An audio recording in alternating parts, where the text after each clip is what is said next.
Paul Dioen here for Law School Success, frequently asked questions and questions you should ask. We're making this series of videos for a simple purpose to give you a solid foundation of what you need to do in law school to become successful. We will save you time, money, and effort, and we always promise to be completely truthful with you in everything that we convey to you and the information and secrets that we talk about. Law school can be difficult, law school can be hard, or law school can be very easy. Don't make it hard on yourself. You're in the right place to become a law school success. Let's get started. Questions you should ask number 4. Why is memorization of the law so necessary for IRAC, issue spotting, and law school exam writing? Here we're going to go over if you can't spot the issues on the exam, of course you won't score points. Issue spotting is depending on how much law you've memorized before the exam. Superior issue spotting is depending on a complete fact analysis. And then we're going to go over dissertation and how dissertation's vastly superior to IRAC. If you can't spot the issues on an exam, you won't score the points. That's just logic. It's such simple logic that it defies explanation. However, 27 things you need to know about offer. If you only know 13 of them, that's all you're going to spot on the exam. You're only going to have a chance. So the only way you're going to score an A on that exam on offer is if, in fact, only those 13 issues are on your exam. That's it. Simple logic. So if you memorize the law, you're guaranteed to spot all the issues. It's almost impossible not to spot them because you ask a question about each element and you have to answer the question with the facts given. Issue spotting is thus dependent on how much law you have memorized before you take any exam. Stated rule of law, simple rule of law. Offer. Manifestation of contractual intent communicated to identified offerees with definite and certain terms. That's the base definition. There's more. Okay? There's other things. There's 27 total. But you turn each element into a question. Was there a manifestation of contractual intent? Was there communication? Were there identified offerees? Were the terms definite and certain? Was it a unilateral offer? Was it a bilateral offer? Was it a merchant's firm offer? Was it an ambiguous offer? You see? And then you have an acronym ROCKER, rejection, operational law, counteroffer, conditional offer, expiration, revocation, both direct and indirect. Who's going to get the better grade on the exam? Who's going to have the chance to spot more issues if you make it a science instead of a happenstance? One of the things you do when you actually memorize the law, you always get majority and minority law. This gives you two sides of an argument. Sometimes it's difficult in an exam situation because of the time. Not because you're stupid, it's because of the time. The time is your enemy. So anything you can make into a process, a mechanical process, the better off you are. So memorizing the law is a mechanical process. Ask the questions. You have majority and minority law. What does that do? 99% of the times when profs make facts, they fit real well. One side can fit in the majority law, one side can fit in the minority law. What does that give you? Automatically gives you two sides of the equation, so you argue both sides right away. Anything you can make responsive, anything you can make a reflexive response and mechanical, the better off you are. That's what we're talking about here. Superior issue spotting is dependent upon a complete fact analysis. Now, this is the internalization process that we talk about. Subconsciously, this happens once you internalize the law.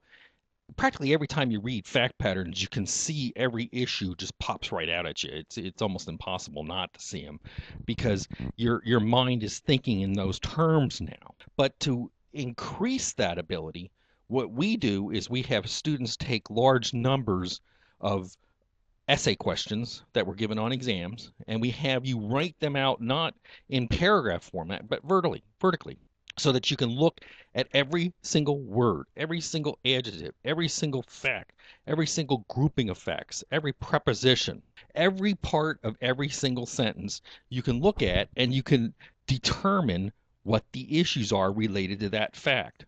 This gives you sensitivity to blue cow law. That's what blue cow law is.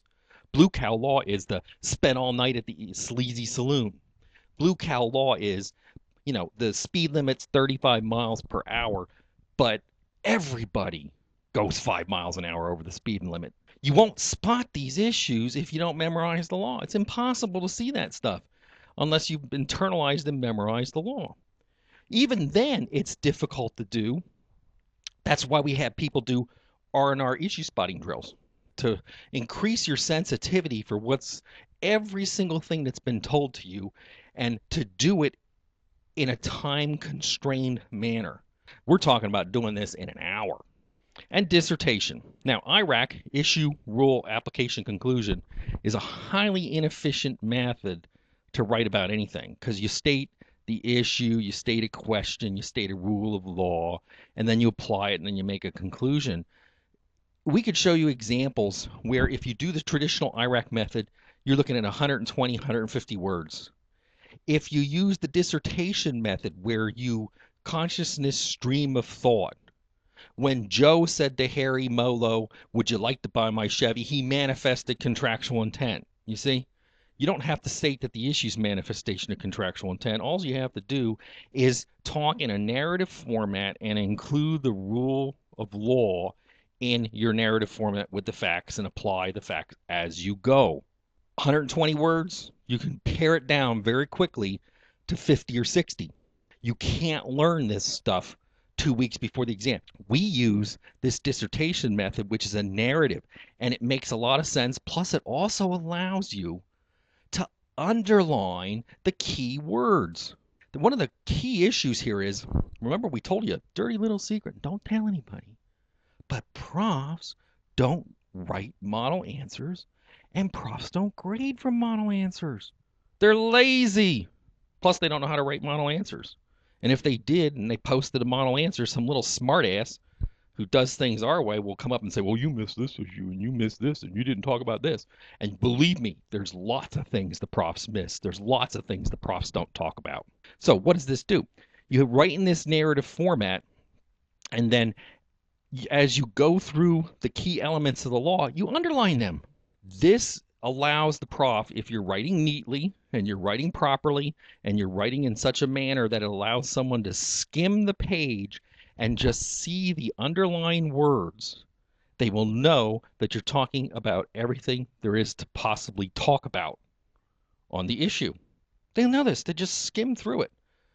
One of the key goals of you writing a good exam is to do it in such a manner that you don't force anybody to read anything you wrote. Okay, you don't want anybody just to disagree with you. Even if your legal analysis is great, you still don't want them reading your stuff.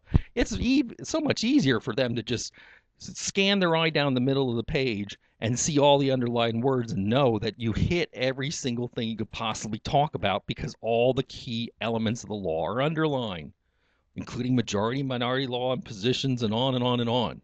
This is a phenomenal skill to learn. It's not easy to learn. It's tedious. It's boring. It takes a lot of work, and it takes trust because you have to trust us that what we're telling you is the correct thing to do. But just from the import of how this stuff meshes together and the pure logic of it and the fact that it's based on how you've always learned everything in your life before, the vast majority of people can readily see that this is the perfect way to do things. And plus, because you're time constrained, everything's done in a mechanical fashion. So you don't make mistakes. You alleviate the mistakes. You alleviate the familiarity, and you alleviate the, oh, I knew that, but I forgot to write about it. It's impossible to do that when you do it our way. Why is memorization of law so necessary for IRAC issue spotting in law school exam writing? If you can't spot the issues on an exam, you won't score points. Issue spotting is dependent on how much law you memorize before any exam. Superior issue spotting is dependent upon a complete fact analysis, and you have to practice that skill as well. And then we advocate dissertation versus IRAC, and dissertation is actually just the next step up from IRAC. It's just the narrative form of IRAC, which you can do in a lot less words with a lot less effort and a lot less time. Thanks for listening to the lecture. Hope we conveyed some valuable information to you to save you time, money, and effort. Go to the site at www.bsmsphd.com. You can get all the rest of the lectures for free by just subscribing, and we even have some free offers for you for if you're a 1L law student. Paul D. Owen, Law School Success.